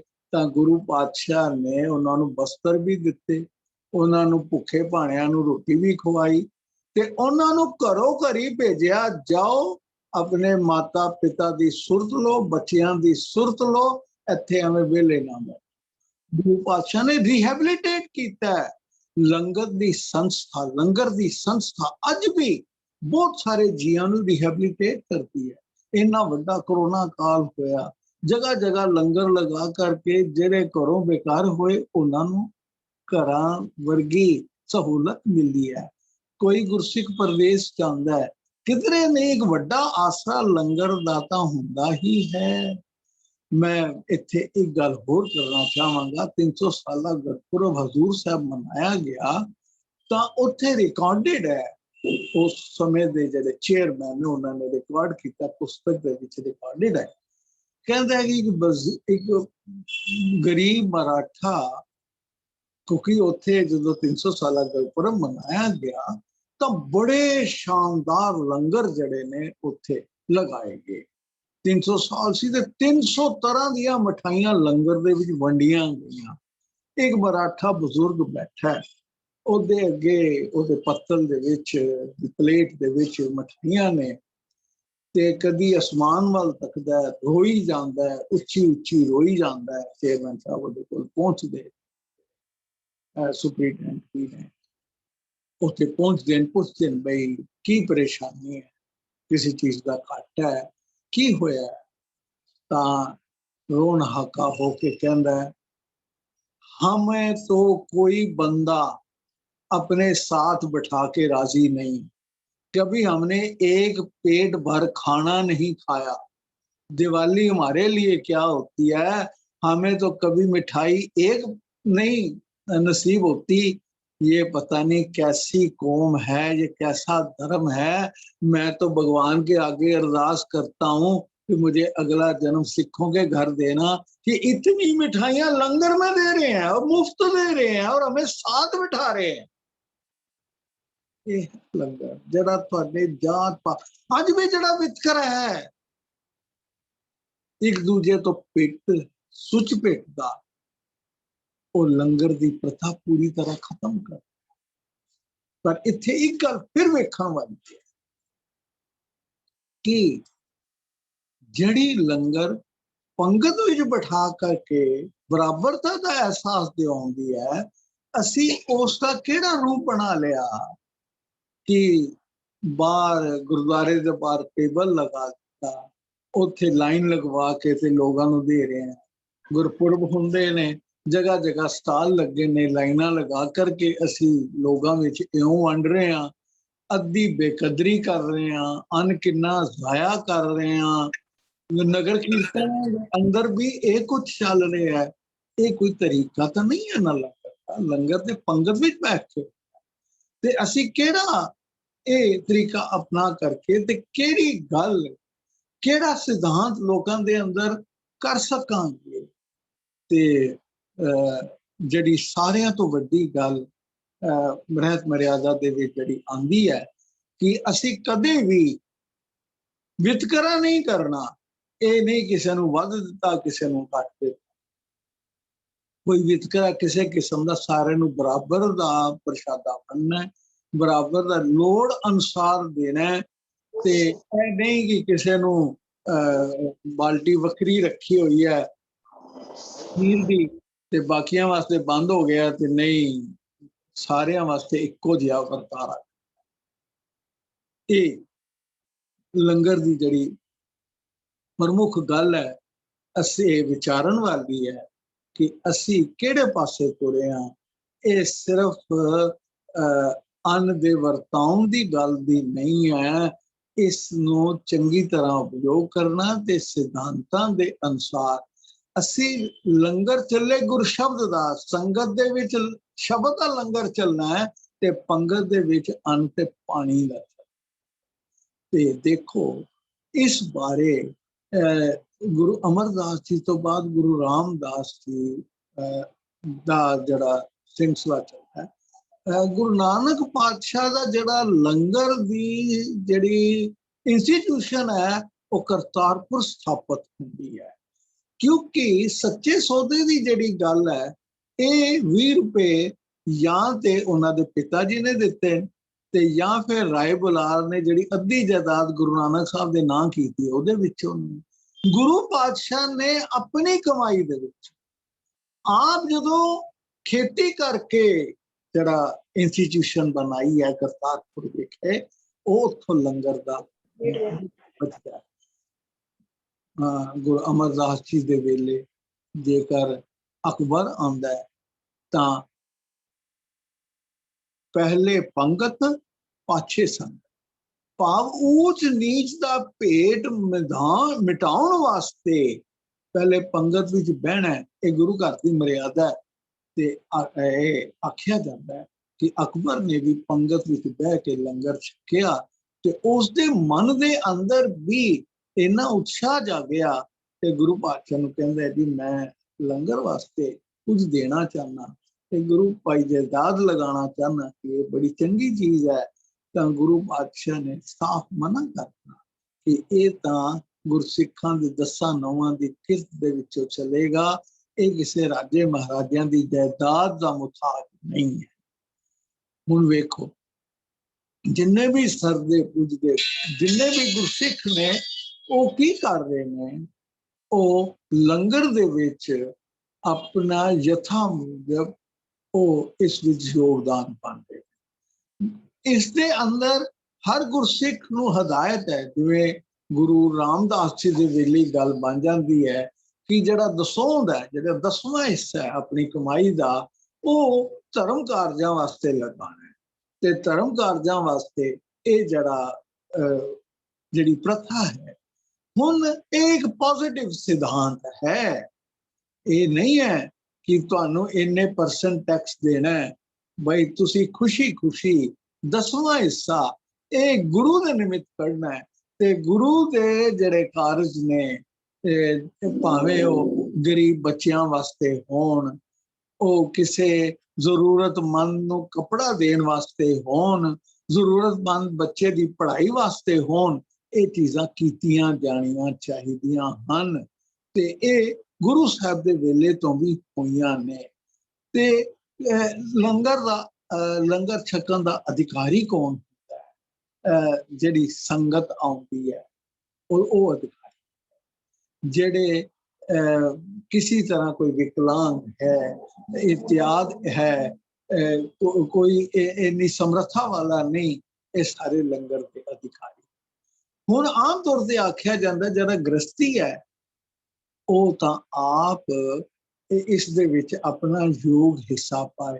ਸਾਨੂੰ ਯਾਦ ਹੈ ਛੋਟੇ ਛੋਟੇ ਬੱਚੇ ਹੁੰਦੇ ਸਾਂ ਤੇ ਗੁਰਦੁਆਰੇ ਤੋਂ ਸੇਵਾਦਾਰ ਜਾਂ ਭਾਈ ਸਾਹਿਬ ਆਉਂਦੇ ਸਨ, ਤੇ ਜਿਸ ਵੇਲੇ ਘਰ ਵਿੱਚ ਪ੍ਰਸ਼ਾਦਾ ਬਣਦਾ ਸੀ ਤੇ ਉਹ ਪ੍ਰਸ਼ਾਦਾ ਲੈ ਕੇ ਘਰੋਂ ਜਾਂਦੇ ਸਨ ਕਿ ਕੋਈ ਨਾ ਕੋਈ ਆਟਾ ਬਣਿਆ ਹੋਇਆ ਪ੍ਰਸ਼ਾਦਾ ਦਾਲਾ ਉਹ ਘਰੋਂ ਲੈ ਜਾਂਦੇ ਸਨ ਤੇ ਗੁਰਦੁਆਰੇ ਦੇ ਵਿੱਚ ਲੰਗਰ ਬਣਦਾ ਸੀ।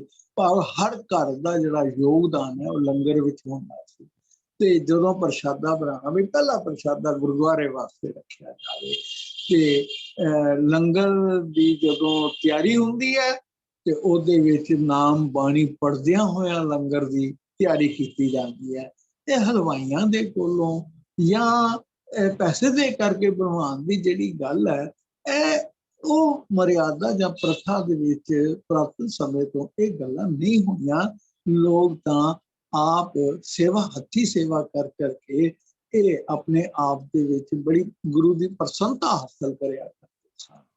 ਤੇ ਗੁਰੂ ਅਮਰਦਾਸ ਜੀ ਤੋਂ ਬਾਅਦ ਗੁਰੂ ਰਾਮਦਾਸ ਜੀ, ਗੁਰੂ ਅਰਜਨ ਦੇਵ ਜੀ, ਤੇ ਜਦੋਂ ਅਸੀਂ ਆਉਂਦੇ ਹਾਂ ਗੁਰੂ ਗੋਬਿੰਦ ਸਿੰਘ ਜੀ ਦੇ ਵੇਲੇ ਕਿਹਾ ਜਾਂਦਾ ਕਿ ਬੜਾ ਵੱਡਾ ਅਕਾਲ ਪਿਆ, ਤੇ ਗੁਰੂ ਸਾਹਿਬ ਨੇ ਇਹ ਕਹਿ ਦਿੱਤਾ ਕਿ ਹਰ ਗੁਰਸਿੱਖ ਅਨੰਦਪੁਰ ਦੇ ਅੰਦਰ ਲੰਗਰ ਲਗਾਵੇ ਤੇ 24 ਘੰਟੇ ਲੰਗਰ ਹੋਏਗਾ। ਅਕਾਲ ਪੈ ਗਿਆ ਤੇ ਅੰਨ ਪਾਣੀ ਜਿਹੜਾ ਹੈ ਉਹ ਤਾਂ ਗੁਰੂ ਦਾ ਦਿੱਤਾ ਹੈ। ਇਹ ਅੰਨ ਪਾਣੀ ਗੁਰੂ ਦੀ ਦਿੱਤੀ ਹੋਈ ਦਾਤ ਹੈ, ਇਹਦੇ ਉੱਤੇ ਮਨੁੱਖ ਦਾ ਹੱਕ ਨਹੀਂ। ਜੇ ਗੁਰੂ ਦੀ ਦਿੱਤੀ ਦਾਤ ਹੈ ਤੇ ਇਸ ਨੂੰ ਵੰਡਣਾ ਵੀ ਗੁਰੂ ਦੇ ਨਿਮਿਤ ਮੰਨਣਾ ਹੈ।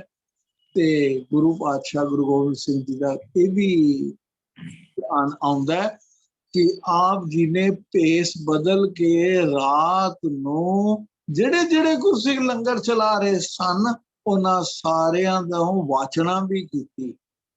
ਤੇ ਕਿਹਾ ਕਿ ਜਦੋਂ ਭੇਸ ਬਦਲ ਕੇ ਕਈ ਗੁਰਸਿੱਖਾਂ ਦੇ ਲੰਗਰ ਵਿੱਚ ਗਏ ਨੇ ਤੇ ਕਿਸੇ ਨੇ ਕਿਹਾ ਇਸ ਵੇਲੇ ਲੰਗਰ ਖਤਮ ਹੋ ਗਿਆ, ਕਿਸੇ ਨੇ ਸੁੱਕੇ ਜਾਂ ਬਾਸੀ ਪ੍ਰਸ਼ਾਦੇ ਦੇ ਦਿੱਤੇ, ਕਿਸੇ ਨੇ ਸੜੇ ਹੋਏ ਪ੍ਰਸ਼ਾਦੇ ਦੇ ਦਿੱਤੇ, ਦਾਲ ਬਚੀ ਹੋਈ ਸੀ ਉਹ ਦੇ ਦਿੱਤੀ। ਤੇ ਜਦੋਂ ਭਾਈ ਨੰਦ ਲਾਲ ਜੀ ਦੇ ਲੰਗਰ ਵਿੱਚ ਪਹੁੰਚੇ ਤਾਂ ਲੰਗਰ ਤਾਂ ਤਿਆਰ ਨਹੀਂ ਸੀ। ਉਹਨਾਂ ਨੇ ਬੜੇ ਪਿਆਰ ਦੇ ਨਾਲ ਬਿਠਾਇਆ ਤੇ ਆਖਿਆ ਜੀ 2 ਮਿੰਟ ਇੰਤਜ਼ਾਰ ਕਰੋ, ਮੈਂ ਹੁਣੇ ਹਰ ਚੀਜ਼ ਲੈ ਕੇ ਆਉਣਾ।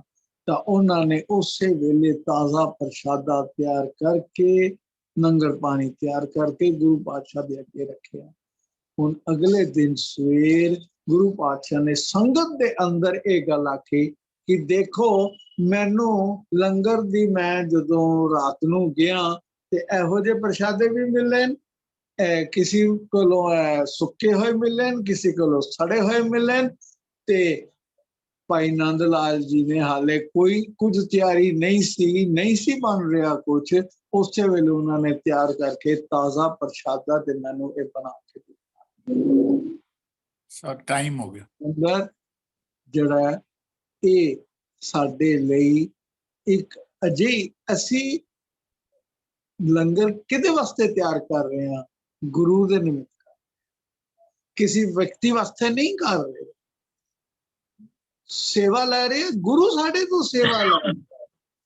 ਤੇ ਜਿਹੜਾ ਉੱਥੇ ਬੈਠਾ ਨਾ, ਗਰੀਬ ਦਾ ਮੂੰਹ ਗੁਰੂ ਦੀ ਗੋਲਕ ਹੈ। ਜਿਹੜੇ ਗਰੀਬ ਦੇ ਮੂੰਹ ਵਿੱਚ ਅੰਨ ਪਾਣੀ ਦਾਣਾ ਪੈ ਰਿਹਾ ਨਾ, ਉਹ ਗੁਰੂ ਦੀ ਗੋਲਕ ਹੈ। ਅਸੀਂ ਗੋਲਕ ਦੇ ਵਿੱਚ ਪੈਸਾ ਪਾਉਂਦੇ ਆ ਨਾ, ਤੇ ਤਿਵੇਂ ਉਸ ਗੋਲਕ, ਇਹ ਗੁਰੂ ਦੇ ਜਿਹੜਾ ਗਰੀਬ ਹੈ ਉਹਦੇ ਮੂੰਹ ਵਿੱਚ ਅੰਨ ਉਹਨੂੰ ਉਹਦੇ ਰਸਨੀ ਲਾਇਕ ਹੋ ਜਾਏ। ਤੇ ਇਹ ਨਹੀਂ ਕਰਨਾ ਕਿ ਲੰਗਰ ਦਾ ਪ੍ਰਸ਼ਾਦਾ ਵੀ ਉਤਨੇ ਹੀ ਪ੍ਰੇਮ ਤੇ ਸਤਿਕਾਰ ਦੇ ਨਾਲ ਬਣਨਾ ਚਾਹੀਦਾ ਹੈ ਜਿਵੇਂ ਕਿ ਅਸੀਂ ਆਪਣੇ ਵਾਸਤੇ ਜਾਂ ਤੇ ਉਸ ਤੋਂ ਵੀ ਵੱਧ ਸਤਿਕਾਰ ਦੇ ਨਾਲ, ਕਿਉਂਕਿ ਇਹ ਗੁਰੂ ਵਾਸਤੇ ਕਰ ਰਹੇ ਹਾਂ, ਗੁਰੂ ਨੂੰ ਅਰਪਣ ਕਰ ਰਹੇ ਹਾਂ। ਤੇ ਇਹ ਜਿਹੜੀ ਗੱਲ ਹੈ ਗੁਰੂ ਪਾਤਸ਼ਾਹ ਸਾਨੂੰ ਸਮਝਾਉਂਦੇ ਨੇ। ਹੁਣ ਗੱਲ ਆਉਂਦੀ ਹੈ ਕਿ ਅਸੀਂ ਸੰਗਤ ਤੇ ਪੰਗਤ, ਇਹ ਦੋ ਦਵੱਲੀ ਦਾ ਸਿਧਾਂਤ ਹੈ ਕਿ ਗੁਰੂ, ਜਿੱਥੇ ਅਸੀਂ ਗੁਰੂ ਦੇ ਗੁਣਾਂ ਨੂੰ ਸਿੱਖ ਰਹੇ ਹਾਂ। ਹੁਣ ਸਤ ਸੰਗਤ ਕੈਸੀ ਜਾਣੀ ਹੈ, ਜਿੱਥੇ ਇੱਕੋ ਨਾਮ ਖਾਣੀ ਹੈ। ਹੁਣ बुरा नहीं सब भला ही है रे, हार नहीं सब जीते। हम नहीं चंगे बुरा नहीं कोई, प्रणवत नानक तारे सोए। ਹੁਣ ਅਸੀਂ ਆਮ ਤੌਰ ਤੇ ਸਾਨੂੰ ਕੋਈ ਹੱਕ ਨਹੀਂ, ਸੰਗਤ ਵਿੱਚ ਜਿਹੜਾ ਵੀ ਆਉਂਦਾ ਉਹ ਤਾਂ ਗੁਰੂ ਨਾਲ ਜੁੜਿਆ, ਗੁਰੂ ਆਪ ਉਹਦੇ ਤੇ ਕਿਰਪਾ ਕਰਕੇ ਉਹਨੂੰ ਲੈ ਕੇ ਆਉਂਦਾ। ਉਹਦੀ ਜਿਹੜੀ ਵੀ ਹਾਲਤ ਹੈ ਉਹ ਹੀ ਜਾਣਦਾ, ਅਸੀਂ ਕੌਣ ਹੁੰਨੇ ਆ ਉਹਦੇ ਉੱਤੇ ਕਮੈਂਟ ਕਰਨ ਵਾਲੇ। ਸੰਗਤ ਜਿਹੜੀ ਵੀ ਬੈਠੀ ਹੈ ਮੁਬਾਰਕ ਹੈ। ਕੁਰਬਾਨ ਜਾਈ ਉਸ ਵੇਲਾ ਸੁਹਾਲੇ, ਜਿਤ ਤੁਮਰੇ ਦੁਆਰੇ ਆਇਆ, ਮੈਂ ਤੇਰੇ ਦੁਆਰ ਆਇਆ। ਤੇ ਸਭ ਤੋਂ ਪਹਿਲਾਂ ਚਰਨ ਧੂੜ ਲਗਾਉਂਦੇ ਆ ਉਹਦੇ ਦਰ ਤੇ, ਕਿ ਜਿਹੜੀ ਮੇਰੇ ਤੋਂ ਪਹਿਲਾਂ ਸੰਗਤ ਜਾ ਚੁੱਕੀ ਹੈ, ਜਿਹੜੀ ਗੁਰੂ ਦੇ ਗੁਣਾਂ ਨੂੰ ਗਾਇਨ ਕਰਨ ਵਾਸਤੇ ਅੰਦਰ ਜੁੜ ਬੈਠੀ ਹੈ, ਮੈਨੂੰ ਉਹਨਾਂ ਦੀ ਧੂੜੀ ਬਖਸ਼ ਕਿ ਮੇਰੇ ਅੰਦਰ ਵੀ ਕਿਨਕਾ ਵਸਦਾ ਹੈ। ਪਰ ਸਾਡਾ ਹੋ ਗਿਆ ਨਹੀਂ ਕਿ ਅਸੀਂ ਕਿਸੇ ਦੇ ਗੁਣਾਂ ਔਗਣਾਂ ਦੀ ਵਿਚਾਰ ਕਰੀਏ। ਇੱਥੇ ਤਾਂ ਮਨੁੱਖ ਨੇ ਆਪਣੇ ਅੰਦਰ ਆਪ ਝਾਤੀ ਮਾਰਨੀ ਹੈ, ਅਸੀਂ ਨਹੀਂ ਝਾਤੀ ਮਾਰਨੀ, ਉਸਨੇ ਝਾਤੀ, ਅਸੀਂ ਉਹਨੇ ਆਪਣੇ ਆਪ ਝਾਤੀ ਮਾਰਨੀ ਹੈ। ਅਸੀਂ ਤਾਂ ਹਮ ਨਹੀਂ ਚੰਗੇ ਬੁਰਾ ਨਹੀਂ ਕੋਏ, ਪ੍ਰਣਵਤ ਨਾਨਕ ਤਾਰੇ ਸੋਏ।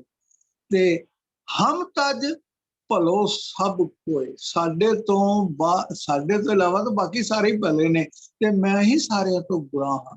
ਤੇ ਇਹ ਨਿਮਰਤਾ ਦਾ ਵਿਚਾਰ ਲੈ ਕਰਕੇ ਸੰਗਤ ਵੀ ਜਾਇਆ ਤੇ ਸਾਡਾ ਭਲਾ ਹੋਣਾ। ਪਰ ਜੇਕਰ ਅਸੀਂ ਆਪਸ ਦੇ ਵਿੱਚ ਉੱਥੇ ਜਾ ਕਰਕੇ ਦੁਬਦਾ ਵਿੱਚ ਪੈ ਜਾਈਏ, ਬੁਰਾ ਭਲਾ ਚਿੱਚਰ ਆਖਦਾ, ਜਿੱਚਰ ਹੈ ਦੋਏ ਮਾਏ। ਅਸੀਂ ਬੁਰਾ ਭਲਾ ਉਦੋਂ ਹੀ ਆਖਦੇ ਹਾਂ ਜਦੋਂ ਤੱਕ ਸਾਡੇ ਅੰਦਰ ਇਹ ਜਿਹੜੀ ਦੁਐਤ ਹੈ ਇਹ ਜਦੋਂ ਬਣੀ ਰਹਿੰਦੀ ਹੈ। ਇਸ ਦੁਐਤ ਨੂੰ ਖਤਮ ਕਰਨਾ ਹੀ ਤਾਂ ਹੈ ਕਿ ਮੇਰੇ ਤੋਂ ਸਾਰੇ ਹੀ ਚੰਗੇ ਨੇ, ਤੇ ਜਿਸ ਨੂੰ ਗੁਰਦੁਆਰੇ ਦੀ ਸੰਗਤ ਦੀ ਸੇਵਾ ਮਿਲ ਜਾਏ ਵਡਭਾਗੀ ਹੁੰਦਾ ਹੈ। ਤੇ ਇਸ ਲਈ ਹਮੇਸ਼ਾ ਇਹ ਮੰਗੀਏ, ਦਾਤਾ ਮੈਨੂੰ ਗੁਰੂ ਦਾ ਬਖਸ਼, ਮੈਨੂੰ ਗੁਰਸਿੱਖਾਂ ਦਾ ਮੇਲ ਬਖਸ਼, ਜਿਨ੍ਹਾਂ ਦੇ ਮਿਲਿਆਂ ਤੇਰਾ ਨਾਮ ਚਿਤ ਆ। ਤੇ ਜਦੋਂ ਤੇਰਾ ਨਾਮ ਚਿਤ ਆ ਜਾਏਗਾ ਸਾਡਾ ਜੀਵਨ ਸਫਲ ਹੋ ਜਾਏਗਾ। ਅਸੀਂ ਇਸ ਦੁਨੀਆ ਤੋਂ ਖਾਲੀ ਨਹੀਂ ਜਾਵਾਂਗੇ, ਨਾਮ ਦੇ ਨਾਲ ਜੁੜਾਂਗੇ। ਤੇ ਨਾਮ ਨਾਲ ਜੁੜਨ ਦਾ ਸਾਰਿਆਂ ਤੋਂ ਵੱਡਾ ਜਿਹੜਾ ਤਰੀਕਾ ਹੈ ਉਹ ਹੈ ਸਾਧ ਕੇ ਸੰਗ ਨਾਹੀ ਕਿਛ ਕਾਰ। ਇਕੱਲੇ ਬੈਠਿਆਂ ਤੇ ਬੜੀ ਮੁਸ਼ਕਲ ਨਾਲ ਮਨ ਜੁੜਦਾ ਹੈ, ਪਰ ਸੰਗਤ ਵਿੱਚ ਬੈਠਿਆਂ ਨਾਮ ਬਾਣੀ ਦਾ ਅਸਰ ਕਿਤੇ ਵੱਧ ਹੁੰਦਾ ਹੈ। ਤੇ ਇਸੇ ਲਈ ਪਾਤਸ਼ਾਹ ਸਾਧ ਸੰਗ ਦੀ ਇੰਨੀ ਮਹਿਮਾ ਦੱਸਦੇ ਨੇ ਕਿ ਊਹਾ ਜਪੀਏ ਕੇਵਲ ਸਾਧੂ ਸੰਗਤ ਪਾਰ ਗਰਾਮ। ਸਾਧ ਦੀ ਸੰਗਤ ਦੇ ਵਿੱਚ ਮਨੁੱਖ ਪਾਰ ਗਰਾਮ ਇਸ ਪਵਿੱਤਰ ਸੰਸਾਰ ਤੋਂ ਵੀ ਕਰ ਸਕਦਾ ਹੈ। ਤੇ ਇਸ ਲਈ ਸੰਗਤ ਜਿਹੜੀ ਹੈ ਉਹ ਸਾਡੇ ਟਕਸਾਲ ਹੈ, ਸਾਡਾ ਸਕੂਲ ਹੈ, ਜਿੱਥੇ ਬਹਿ ਕੇ ਅਸੀਂ ਸਿੱਖਿਆ ਲੈਣੀ ਹੈ, ਜਿਸ ਦੇ ਨਾਲ ਅਸੀਂ ਛੇਤੀ ਨਾਲ ਜੁੜ ਸਕਦੇ ਹਾਂ ਤੇ ਉਸ ਪਰਮਾਤਮਾ ਦੇ ਨੇੜੇ ਹੋ ਸਕਦੇ ਹਾਂ। ਪੰਗਤ ਦੇ ਰਾਹੀਂ ਅਸੀਂ ਸਾਰਿਆਂ ਦੇ ਨਾਲ ਇੱਕ ਬਰਾਬਰਤਾ ਦਾ ਵਰਤਾਓ ਕਰ ਸਕਦੇ ਹਾਂ ਤੇ ਇੱਕ ਬਰਾਬਰਤਾ ਦਾ ਜਿਹੜਾ ਅਹਿਸਾਸ ਹੈ ਉਹ ਸਾਡੇ ਅੰਦਰ ਪੈਦਾ ਹੁੰਦਾ ਹੈ। ਗੁਰੂ ਪਾਤਸ਼ਾਹ ਨੇ ਸਾਨੂੰ ਸੰਗਤ ਤੇ ਪੰਗਤ ਦੀ ਸਾਂਝ ਦੇ ਰਾਹੀਂ ਇਹ ਸਾਨੂੰ ਵਡਿਆਈਆਂ ਦਿੱਤੀਆਂ ਨੇ ਤੇ ਇਹਨਾਂ ਉੱਤੇ ਪਹਿਰਾ ਦੇ ਕੇ ਇਹਨਾਂ ਦੇ ਮੂਲ ਜਿਹੜੇ ਸਿਧਾਂਤ ਨੇ ਉਹਨਾਂ ਨਾਲ ਜੁੜ ਕਰਕੇ ਹੀ ਅਸੀਂ ਇਹਨਾਂ ਦਾ ਲਾਭ ਲੈ ਸਕਦੇ ਹਾਂ ਤੇ ਇਹਨਾਂ ਨੂੰ ਅਖੀਰ ਤੱਕ ਪਹੁੰਚਾ ਸਕਦੇ ਹਾਂ। Thank you. ਇਹਨਾਂ ਦੇ ਵਿੱਚੋਂ ਅਸੀਂ ਇਹ ਕੋਸ਼ਿਸ਼ ਕਰੀਏ ਕਿ ਪਰਮਾਤਮਾ ਸਾਨੂੰ ਸਮਤ ਬਖਸ਼ੇ ਤੇ ਅਸੀਂ ਆਪਸ ਦੇ ਬੈਰ ਵਿਰੋਧ ਤਿਆਗ ਕਰਕੇ ਨਾ ਕੋ ਬੈਰੀ ਨਾ ਬੇਗਾਨਾ ਸਗਲ ਸੰਗ ਹਮਕੋ ਬਨ, ਇਹ ਸਾਰਿਆਂ ਦੇ ਅਸੀਂ ਚਰਨਾਂ ਦੀ ਧੂੜ ਬਣ ਜਾਈਏ। ਇਸ ਸੰਗਤ ਪੰਗਤ ਦੇ ਸਿਧਾਂਤ ਨੂੰ ਇਹਦੇ ਸੁਨੇਹੇ ਨੂੰ ਅਸੀਂ ਅਮਲ ਵਿੱਚ ਪਾ ਸਕੀਏ। Thank you sir. ਇਹਨਾਂ ਦੇ ਜਾਤੇ ਵਾਹਿਗੁਰੂ ਜੀ ਕਾ ਖਾਲਸਾ ਵਾਹਿਗੁਰੂ ਜੀ ਕੀ ਫਤਿਹ। ਥੈਂਕ ਯੂ ਸਰ, ਬਹੁਤ ਬਹੁਤ ਧੰਨਵਾਦ। ਤੁਸੀਂ ਪੂਰਾ ਆਪਣਾ ਇਹ ਵਿਸ਼ਾ ਇਤਿਹਾਸਕ ਪਰਿਪੇਖ ਵੀ ਲੈ ਕੇ ਬੜੀ ਚੰਗੀ ਤਰ੍ਹਾਂ ਸਮਝਾਇਆ। ਜਿਹੜੀ ਮੈਂ ਬੈਠੇ ਹੀ ਸੋਚ ਰਿਹਾ ਸੀ ਕਿ ਪੂਰੀ ਲਿਵਿੰਗ ਬੀਇੰਗ, ਬਲਕਿ ਅਸੀਂ ਜਿਹੜੀ ਜਿੰਨੀ ਵੀ ਹਿਊਮੈਨਿਟੀ ਹੈ, ਮਨੁੱਖ ਦੀ ਹੋਂਦ ਵੀ ਜਿਹੜੀ ਹੈ ਸੰਗਤ ਨਾਲ ਹੋਈ ਹੈ। ਅਸੀਂ ਬਣੇ ਹੀ ਸੰਗਤ ਤੋਂ ਹਾਂ।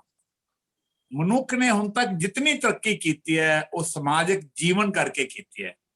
ਸੋ ਇਸ ਤਰ੍ਹਾਂ ਗੁਰੂ ਸਾਹਿਬ ਮਨੁੱਖ ਦੀ ਆਤਮਿਕ ਉન્નਤੀ ਕਰਨਾ ਚਾਹੁੰਦੇ ਸੀ ਤਾਂ ਉਸ ਲਈ ਇੱਕੋ ਇੱਕ ਸਾਧਨ ਸੀ, ਉਹ ਸੀ ਸੰਗਤ, ਸਾਧ ਸੰਗਤ। ਤਾਂ ਗੁਰੂ ਸਾਹਿਬ ਨੇ ਮਨੁੱਖ ਦੀ ਸ਼ਖਸੀ ਜ਼ਿੰਦਗੀ ਨੂੰ ਉੱਚਾ ਕਰਨ ਲਈ ਯਤਨ ਕੀਤਾ ਔਰ ਸੰਗਤ ਰਾਹੀਂ ਜਿਹੜੀ ਹੈ ਇਹ ਸਾਨੂੰ ਐਸਾ ਇੱਕ ਕਨਸੈਪਟ ਦਿੱਤਾ ਪੰਗਤ ਤੇ ਸੰਗਤ ਦਾ, ਜਿਹਦੇ ਬਾਰੇ ਭਾਈ ਨੰਦ ਲਾਲ ਜੀ ਕਹਿੰਦੇ ਨੇ ਕਿ ਮੈਂ ਮਿੱਟੀ ਦੇ ਇੱਕ ਕਿਨਕੇ ਨੂੰ ਜਹਾਨ ਦਾ ਸੂਰਜ ਬੰਦੇ ਵੇਖਿਆ ਸੰਗਤ ਦੇ ਰਾਹੀਂ। ਗੁਰੂ ਨਾਨਕ ਸਾਹਿਬ ਮਨੁੱਖ ਨੂੰ ਕਰਮ ਯੋਗੀ ਬਣਾਉਣਾ ਚਾਹੁੰਦੇ ਸਨ। ਇਕਾਂਤਵਾਸ ਨੂੰ ਰਿਜੈਕਟ ਕਰਕੇ ਸੰਗਤ ਦੇ ਕਨਸੈਪਟ ਰਾਹੀਂ ਗੁਰੂ ਸਾਹਿਬ ਨੇ ਇਕਾਂਤ ਦੀ ਥਾਂ ਤੇ ਸੰਗਤ ਤੇ ਸੰਨਿਆਸ ਦੀ ਥਾਂ ਤੇ ਗ੍ਰਸਥ ਮਾਰਗ ਦੱਸਿਆ। ਖੋਜਤ ਖੋਜਤ ਸੁਣੀਏ ਸੋਏ, ਸਾਧ ਸੰਗਤ ਬਿਨ ਤਰਿਓ ਨਾ ਕੋਏ। ਤਾਂ ਸੰਗਤ ਵਿੱਚ ਕੇਵਲ ਆਤਮਿਕ ਉન્નਤੀ ਨਹੀਂ ਬਲਕਿ ਸਮਾਜਿਕ ਉન્નਤੀ ਵੀ, ਜਿਹੜੀ ਗੱਲ ਸਰ ਵਾਰ-ਵਾਰ ਇਹ ਗੱਲ ਕਰ ਰਹੇ ਸਨ। ਔਰ ਸੰਗਤ ਦੀ ਕਰਾਮਾਤ ਦੇਖੋ, ਸ਼ਬਦ ਦੇ ਸਰ ਪ੍ਰਿੰਸੀਪਲ ਸਰ ਨੇ ਵੀ ਕਿਹਾ ਕਿ ਬਿਸਰ ਗਈ ਸਭ ਤਾਤ ਪਰਾਈ, ਜਬ ਤੇ ਸਾਧ ਸੰਗਤ ਮੋਏ ਪਾਈ, ਨਾ ਕੋ ਪੈਰੀ ਨਾਹੇ ਬਿਗਾਨਾ ਸਗਲ ਸੰਗ ਹਮਕੋ ਬਣਾਈ। ਇਹ ਸੰਗਤ ਦੀ ਕਰਾਮਾਤ ਹੈ। ਕਬੀਰ ਚੰਦਨ ਬੇਕਾ ਬਿਰਵਾ ਭਲਾ ਬੇੜਿਓ ਢਾਕ ਪਲਾਸ, ਹੋਈ ਵੀ ਚੰਦਨ ਹੋਏ ਰਹੇ ਬਸੇ ਜੋ ਚੰਦਨ ਪਾਸ।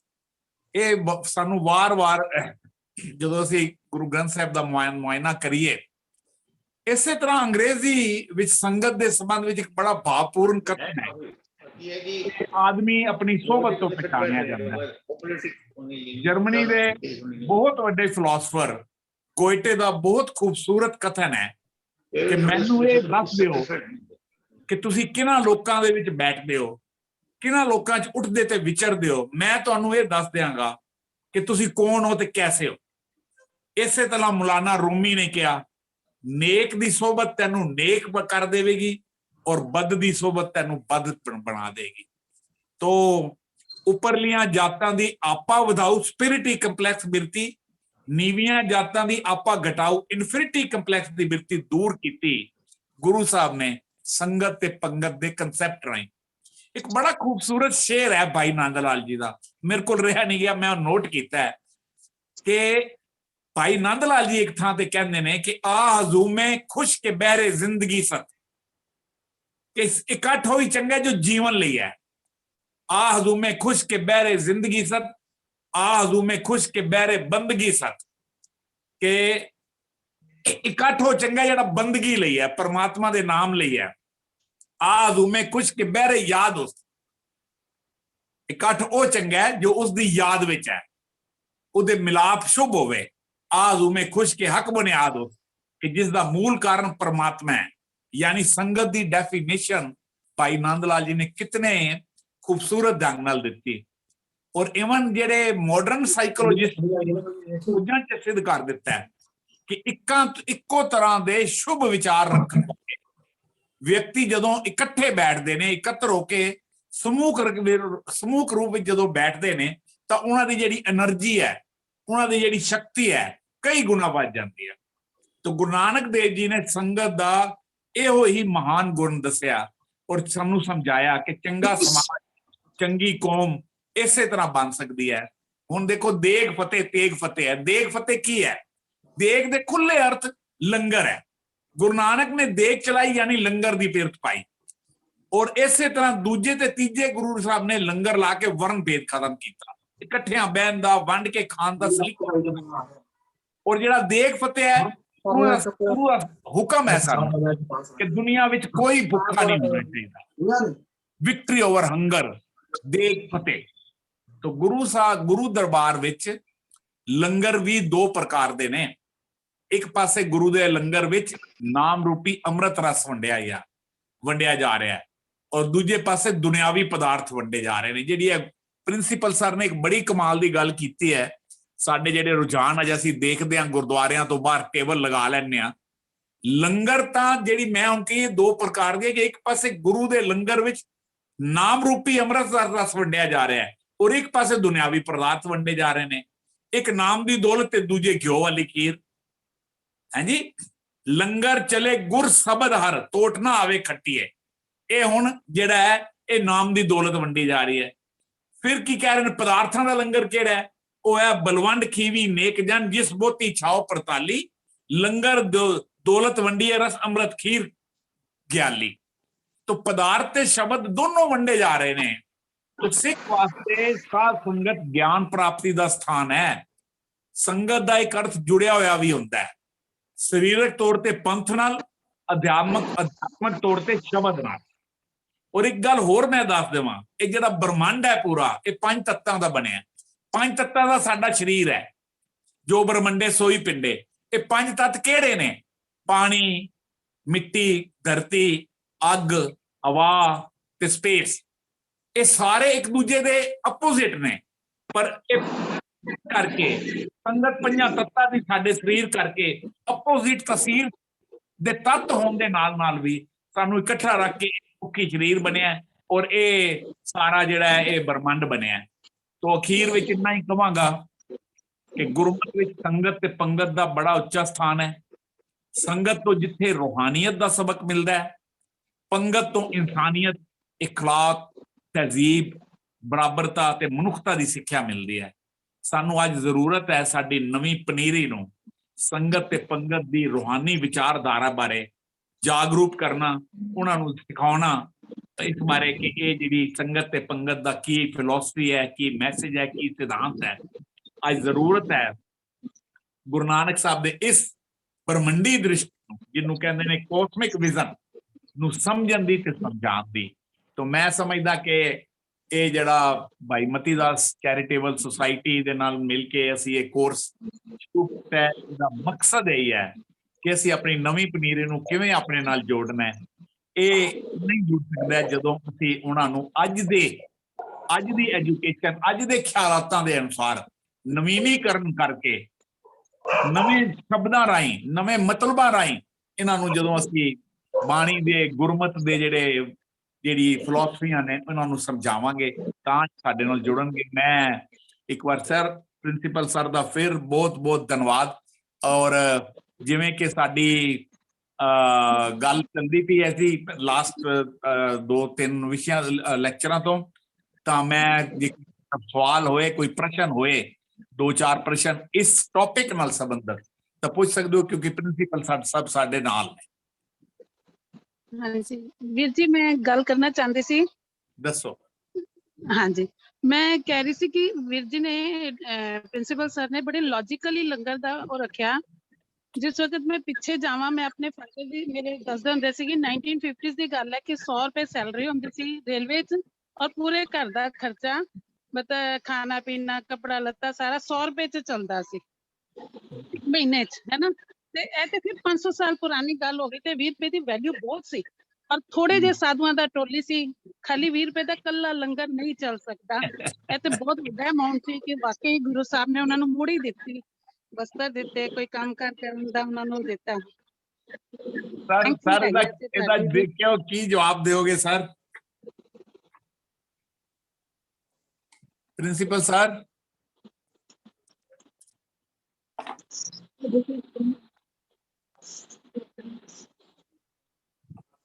मतलब लॉजिकली बिल्कुल ठीक लगती है गल सर दी। देखो गुरु ਜਿਹੜੀ ਚੀਜ਼ ਗੁਰੂ ਦਾ ਵਰਤਾਰਾ ਹੈ, ਮੈਨੂੰ ਕਈਆਂ ਨੇ ਸਵਾਲ ਕੀਤੇ ਕਿ 10ਵੇਂ ਪਾਤਸ਼ਾਹ ਨੇ ਬੱਕਰੇ ਵੱਡੇ ਸੀ ਕਿ ਜਦੋਂ ਅੰਮ੍ਰਿਤ ਛਕਾਉਣ ਦੀ ਗੱਲ ਕਿ ਬੰਦਿਆਂ ਦੇ ਸਿਰ ਵੱਡੇ ਸੀ। ਤੇ ਹੁਣ ਜਵਾਬ ਇਹ ਹੀ ਦਿੱਤਾ ਜਾ ਸਕਦਾ ਸੀ ਕਿ ਜਿਹੜੀ ਗੱਲ ਗੁਰੂ ਨੇ ਪਰਦੇ ਵਿੱਚ ਕੀਤੀ ਹੈ ਉਹਨੂੰ ਉਜਾਗਰ ਕਰਨ ਦਾ ਮੈਨੂੰ ਨਹੀਂ ਲੱਗਦਾ ਕਿ ਕਿਸੇ ਨੂੰ ਹੱਕ ਜਾਂ ਕਿਸੇ ਨੂੰ ਉਹਦੀ ਜ਼ਰੂਰਤ ਹੈ। ਅਸਲ ਵਿੱਚ ਇਹ 20 ਰੁਪਏ ਵਾਲੀ ਗੱਲ ਦੇ ਉੱਤੇ ਪ੍ਰਸ਼ਨ ਅੱਜ ਕੱਲ ਦੇ ਬੱਚੇ ਬਹੁਤ ਕਰਦੇ ਨੇ।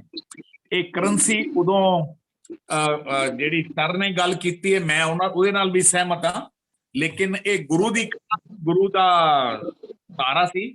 ਪਤਾ ਨਹੀਂ ਕਿਤਨੇ ਦਿਨ, ਕਿਉਂਕਿ ਉਹ ਤਾਂ ਘਰੋਂ ਵਪਾਰ ਕਰਨ ਲਈ ਨਿਕਲੇ ਸੀ ਔਰ ਪਤਾ ਨਹੀਂ ਕਿਤਨੇ ਦਿਨ ਉਹ ਸਾਧੂਆਂ ਨਾਲ ਰਹੇ ਔਰ ਕਿਤਨੇ ਦਿਨ ਉਹਨਾਂ ਨੂੰ ਲੰਗਰ ਛਕਾਉਂਦੇ ਰਹੇ। ਨੇ ਨਾਲੇ ਨਾ ਇੱਕ ਵਾਰ ਪ੍ਰਿੰਸੀਪਲ ਸਾਹਿਬ ਦੱਸ ਰਹੇ ਸੀ ਕਿ ਉਹਨਾਂ ਨੇ ਉਹਨਾਂ ਨੂੰ ਤਿਆਰ ਕੀਤਾ ਕਿ ਤੁਸੀਂ ਆਪਣੇ ਘਰਾਂ 'ਚ ਜਾ ਕੇ ਜੰਗਲਾਂ 'ਚ ਮਤਲਬ ਡੁੱਲਣਾ ਛੱਡ ਕੇ ਤੁਸੀਂ ਆਪਣੇ ਕੰਮ ਕਾਰ ਕਰੋ, ਗ੍ਰਸਤ ਜੀਵਨ ਬਿਲਕੁਲ ਠੀਕ ਹੈ, ਬਿਲਕੁਲ ਠੀਕ ਹੈ। ਮੈਂ ਇਹ ਗੱਲ ਕਰਨਾ ਚਾਹ ਰਹੀ ਸੀ ਕਿ ਬੜੀ ਲੌਜੀਕਲੀ ਇਹ ਗੱਲ ਉਹਨਾਂ ਨੇ ਕੀਤੀ ਹੈ ਜੀ। ਕੋਈ ਹੋਰ ਸਵਾਲ?